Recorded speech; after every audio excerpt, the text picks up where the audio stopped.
नमस्कार दोस्तों, नमः शिवाय। जीवन ज्योति चैनल में आप सभी का हार्दिक स्वागत करती हूँ। दोस्तों, आज की वीडियो में आप सभी लोग श्रवण करेंगे श्री राधा अष्टमी व्रत की पावन कथा। श्री राधा अष्टमी का व्रत रखने से और व्रत धारण करके श्री राधा रानी की पूजा अर्चना करने से और इस दिन श्री राधा अष्टमी की व्रत की कथा सुनने से व्यक्ति को मोक्ष की प्राप्ति होती है। भगवान श्री कृष्ण जी अपनी पूजा से जितना प्रसन्न नहीं होते हैं, उससे ज्यादा प्रसन्न वो श्री राधा रानी जी की पूजा से और उनकी महिमा का वर्णन सुनने से प्रसन्न होते हैं। आइए श्रवण करते हैं श्री राधा अष्टमी व्रत की पावन कथा।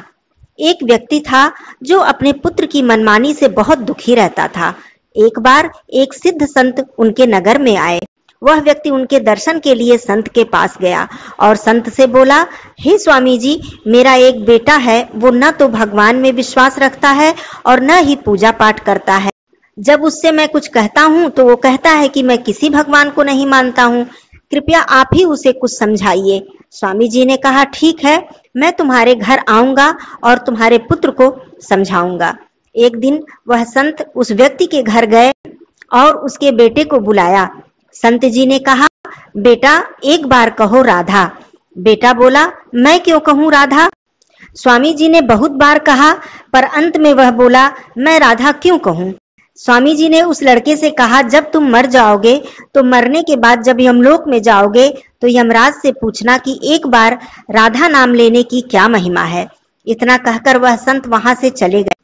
जब उस लड़के की मृत्यु हुई और वह यमलोक में पहुंचा तो यमराज के पास पहुंचकर उसने पूछा, आप मुझे बताइए कि एक बार राधा नाम लेने की महिमा क्या है। यमराज जी सोचने लगे और कहा, मुझे तो पता नहीं है कि क्या महिमा है, शायद इंद्रदेव को पता होगा, चलो हम उनसे पूछते हैं। जब उस लड़के ने देखा कि यमराज तो कुछ ढीले पड़ रहे हैं, इन्हें तो पता ही नहीं है, तो वो बोला, मैं ऐसे नहीं जाऊंगा, मेरे लिए पालकी मंगाओ।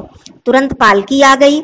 उसने कहार से बोला, आप हटो, यमराज जी आप इस पालकी में कहार की जगह लग जाओ। यमराज जी कहार की जगह पालकी में लग गए। दोनों इंद्रदेव के पास गए। इंद्रदेव जी ने यमराज से पूछा कि यह कोई खास व्यक्ति है क्या?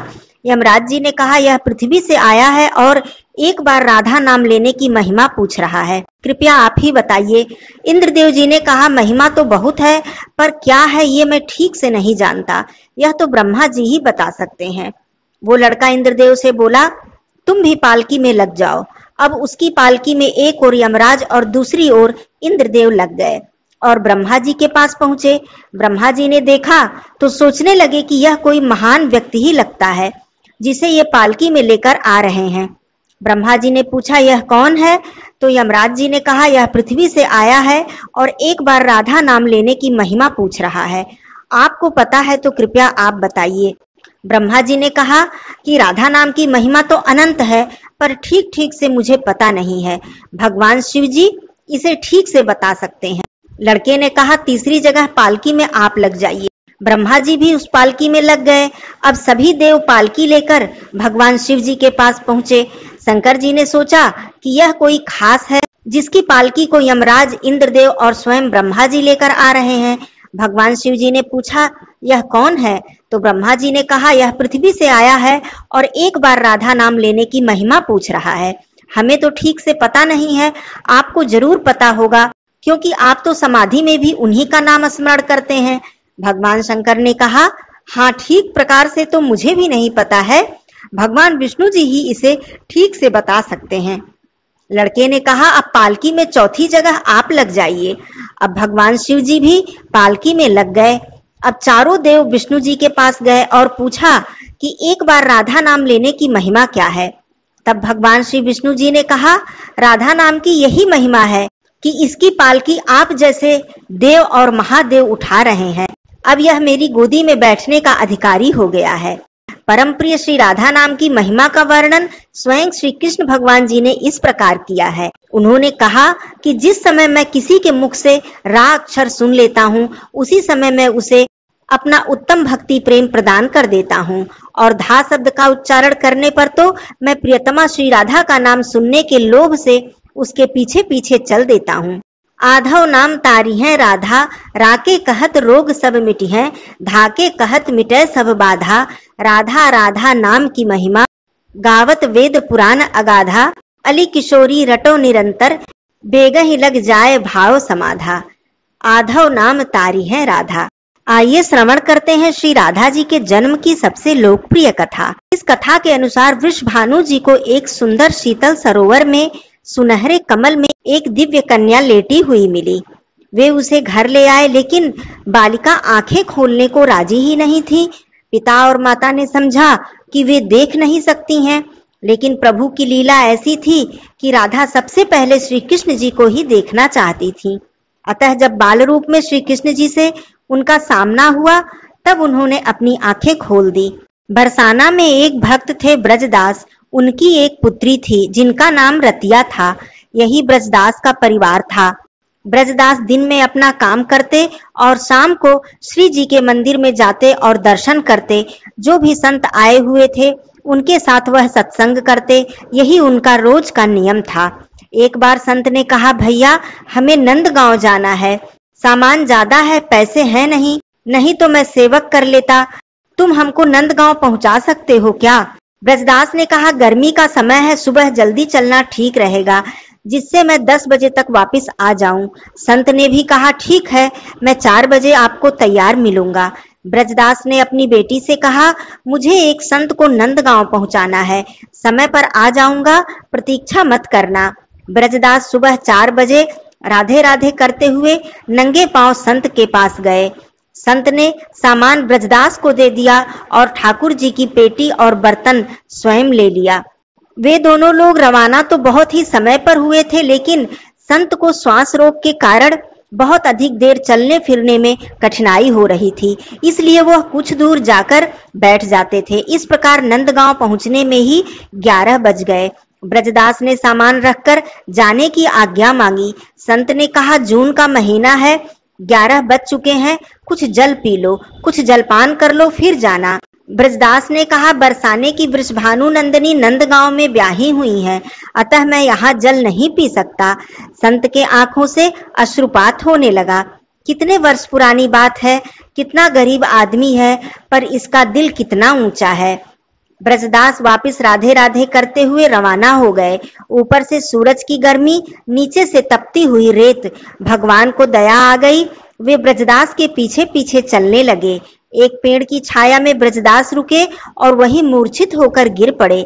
भगवान ने मूर्छा दूर करने का प्रयास किया, पर मूर्छा दूर नहीं हुई। भगवान ने विचार किया कि मैंने अजामिल, गीध, गजराज को तारा, द्रौपदी को संकट से बचाया, पर इस भक्त के प्राण संकट में है, लेकिन कोई उपाय नहीं लग रहा है। ब्रजदास राधा रानी का भक्त है, वे ही इसके प्राणों की रक्षा कर सकती हैं, उनको ही बुलाया जाए। भगवान भरी दोपहरी में राधा रानी के महल में गए। राधा रानी ने इस गर्मी में आने का कारण पूछा। भगवान भी पूरे मस्खरे थे।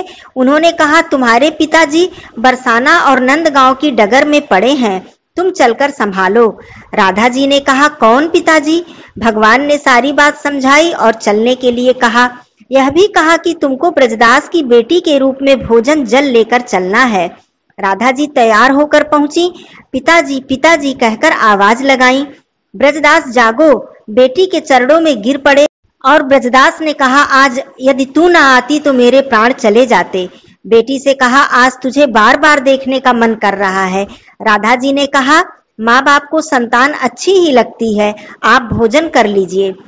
ब्रजदास भोजन लेने लगे तो राधा जी ने कहा, घर पर कुछ मेहमान आए हैं, मैं उनको संभालूं, आप आ जाना।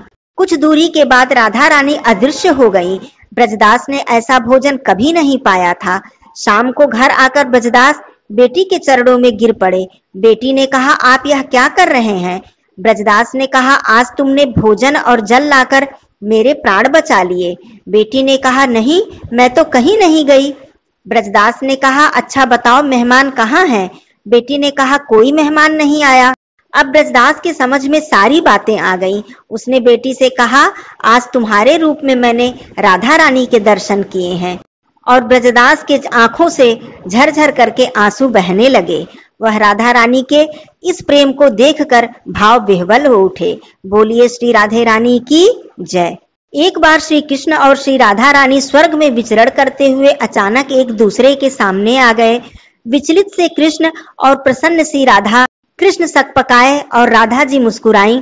इससे पहले कृष्ण कुछ कहते राधा जी बोल उठी, कैसे हो द्वारिकाधीश।